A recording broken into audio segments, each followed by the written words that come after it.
So, Ash, if I could come to you again, this journey that you've been on to get through certification, what did you learn through that process? Were there any, I mean, every ITAM project there's this Pandora's box moment when you sort of wish you hadn't opened up the box because you've discovered all this mess. Could you describe that process and what you learned along the way? So I think for me personally, and this is absolutely a personal thing, it was actually the management system itself. Now, when I first looked at the ISO, I was like, okay, why do they keep referring to this management system? What is this thing actually about? And when I actually started to create our management system, I had a true understanding of what our clients are actually facing when I keep telling them, make this, that, and the other. And that was a massive realization. And when we went through the initial pre-audit, we knew at that point we weren't ready for actual certification, but what we wanted was some guidance as to what we're missing. And this is where the whole collaboration with 27001 really took off for us. So that was a massive learning curve. And to be honest, at that point, I did not realize how much 27001 would impact the overall ITAM program. And this is why I mentioned it earlier.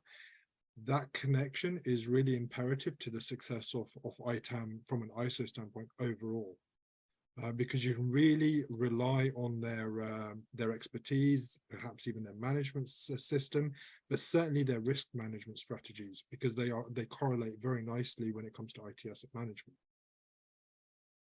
And Patrick, the same for you. What did you learn along this journey? I mean, I did hear that you did extremely well during the certification process, so congratulations. Yeah, thank you. But I think we learned a lot. The certification journey started last year, I think October, November, and we got the certification in February. So the time was very short. So that was one thing we learned. You need a lot of time. You need an understanding about the guidelines themselves. So we have a lot of documentation, we have a lot of guidelines, but then brand compliance was there in the pre-audit, and we got questions, show us this, and then what do you see? What do you see? And then yeah, a document, maybe as you know it, is a statement of applicability. Yeah. Yeah, we read it in the guideline, yeah, but we didn't know what is a statement of applicability. So that was something we learned. Know exactly each point of the guideline.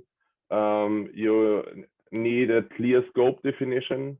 So do you have IT asset management for all IT assets, or it's not only software and hardware, it's also fonts, it's cloud, it's tooling, it's contracts. So do you have this all, or it's smaller? We got a big learning from translating ISO to COBIT. I don't know if everybody knows COBIT. It's also a framework like ISO, and our internal auditing work with COBIT. And the ISO says you need an internal auditing, and we have an internal auditing, but they work with COBIT, and we need a translation from COBIT to ISO. And yeah, the other learning, it's not only one department, it's the whole company, the IT asset management. So it started with introducing with new software, new hardware, with buying and maintenance and the whole process. And yeah, it was very intensive and very detailed testing.